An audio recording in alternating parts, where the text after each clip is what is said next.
Jacob's journey in Genesis chapter 32 marks a pivotal chapter in biblical history, where he encounters the divine in both subtle and profound ways. As Jacob travels, he meets the angels of God, a moment that not only astonishes him but also sets the tone for the events that follow. This encounter occurs at a significant place he names Mahanaim, meaning two camps, symbolizing the visible and invisible forces at play in his life. This moment of supernatural greeting is not mere spectacle, but a sign of assurance from God. The presence of angels indicates that Jacob is not alone. Divine forces surround him, watching and participating in his journey. It's a pivotal reassurance as he faces considerable uncertainty ahead with his brother Esau. The angel's presence is a foreshadowing of God's ongoing intervention and care in Jacob's life, a theme that resonates throughout the chapter. Jacob's reaction to this divine visitation is one of awe and action. He understands that the place where he has encountered the heavenly host is holy ground, prompting him to name it Mahanaim.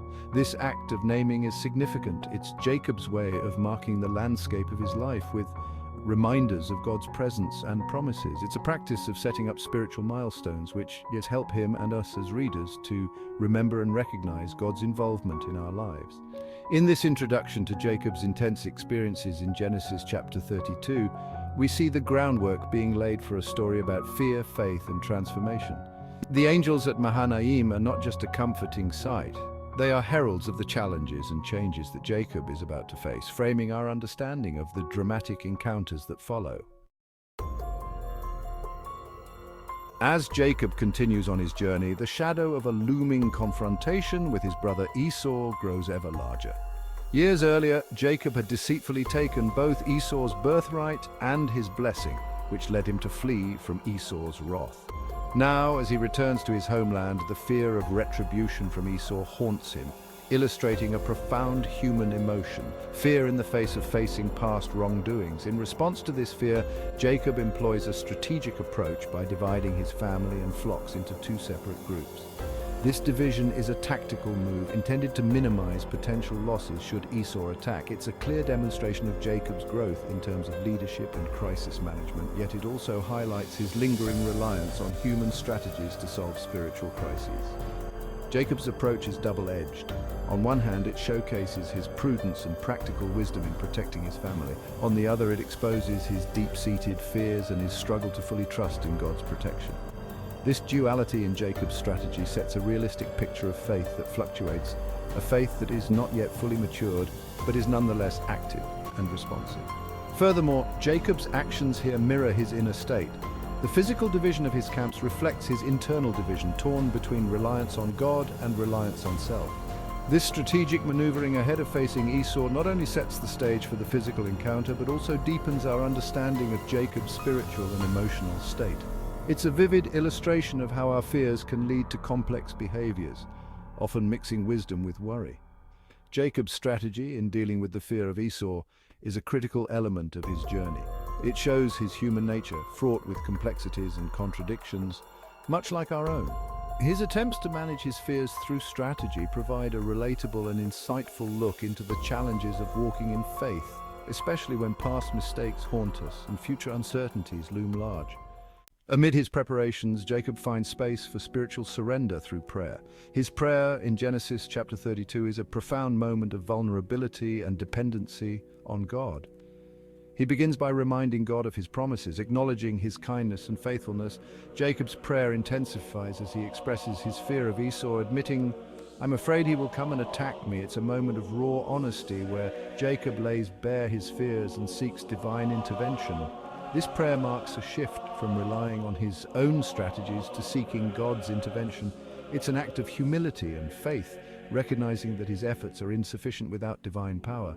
Jacob's prayer teaches us about the power of vulnerability before God and the strength drawn from acknowledging our fears. True security and peace are found in the assurance of God's presence and protection.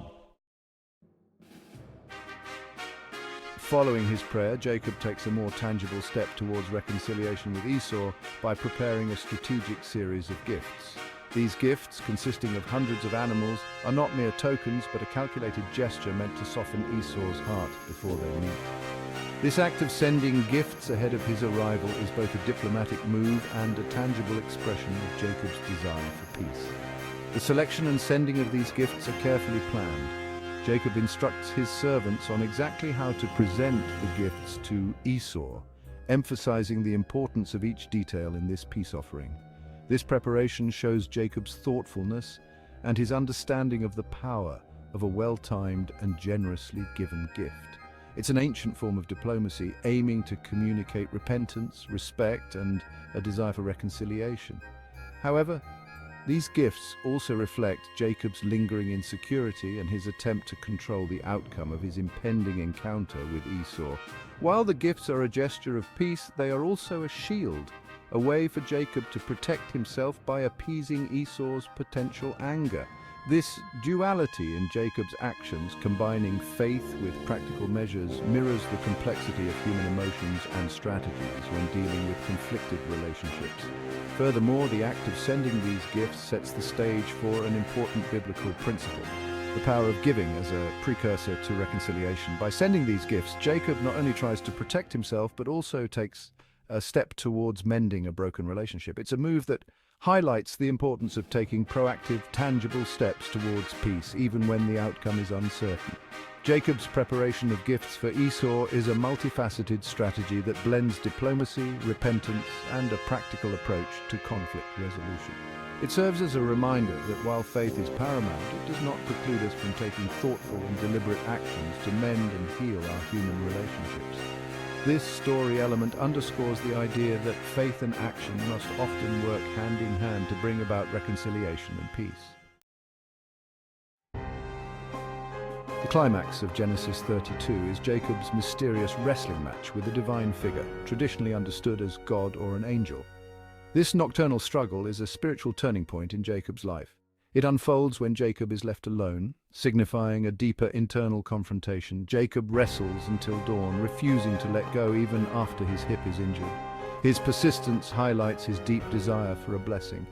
This wrestling match brings about a significant change in Jacob. He's given a new name, Israel, meaning he struggles with God. This new name marks a pivotal identity shift and evolved faith. The injury Jacob sustains serves as a lasting reminder of his divine encounter. It signifies that encounters with God can be both transforming and humbling. Jacob's story teaches us that persistence in faith can lead to profound personal change and divine blessing. The story of Jacob in Genesis 32 culminates in a profound transformation marked by a divine encounter that changes his name and his identity. From Jacob the supplanter, he becomes Israel, one who struggles with God and prevails. This change is not merely nominal, but reflects a deep intrinsic transformation in Jacob's character and destiny.